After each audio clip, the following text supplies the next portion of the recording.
আপনি কবরের দিকে তাকান, কত কবর পুরাতন হয়ে গেছে, কবরের পাশে কোনো মানুষ আসে না। আহা, 50 বছর পার হয়ে গেল, কবর মাটির সাথে মিশে গেছে, সন্তানরা কবরের পাশে আসে না, ভুলে গেছে তারা, সন্তানের মোহে দুনিয়ার প্রেমে পড়ে এই কবরওয়ালাদেরকে তারা ভুলে গেল। কিন্তু আপনি জানেন না, ওই কবরে যিনি সবসময় দেখতে আসবে তিনি রাহমাতুল লিল আলামিন, নবী নবী নবী। পৃথিবীর সবাই আপনাকে ভুলে যাবে, কিন্তু আপনার আমার নবী আপনাকে আমাকে ভুলবে না। যদি নবী আপনি আমাকে না ভুলে, গোলামি করলে এই নবীর গোলামি করে যেতে হবে, দল করলে নবীর দল করতে হবে, জীবন দিলে নবীর জন্য জীবন দিতে হবে। এই কথা বলেন ঠিক না বেঠিক? হাত উঁচা করে বলেন ঠিক না বেঠিক?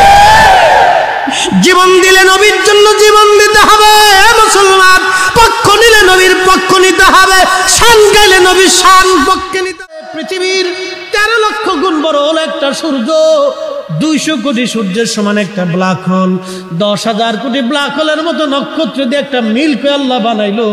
এই মিল্ক ওয়ের ও গ্যালাক্সির মতো মহাশূন্যে 10,000 কোটি মহাবিশ্ব, এরপরে মহাশূন্য, তারপরে প্রথম আসমান, তারপরে আরো 7টা 6টা আসমান আল্লাহ বানাইলেন।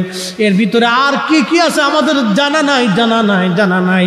আপনি যে জমিনের নিচে বসা, এই জমিনের নিচে আরো 6টা জমিন আল্লাহ বানাইলেন, নিচে কি আছে আমাদের জানা নাই। তবে আমাদের সমুদ্রের মতো এইরকম বড় বড় সমুদ্র ওই জমিনেও আল্লাহ বানাই রেখেছেন।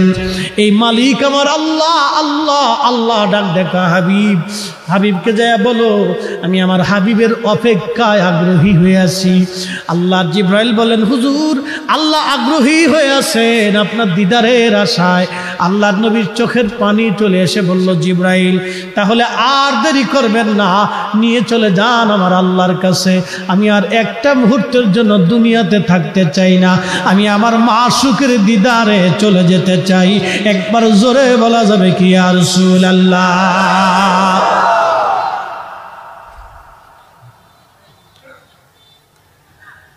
আজরাইল আলাইহিস সালাম আল্লাহর হাবিবের বক্ষ বরাবর হাত রাখলেন।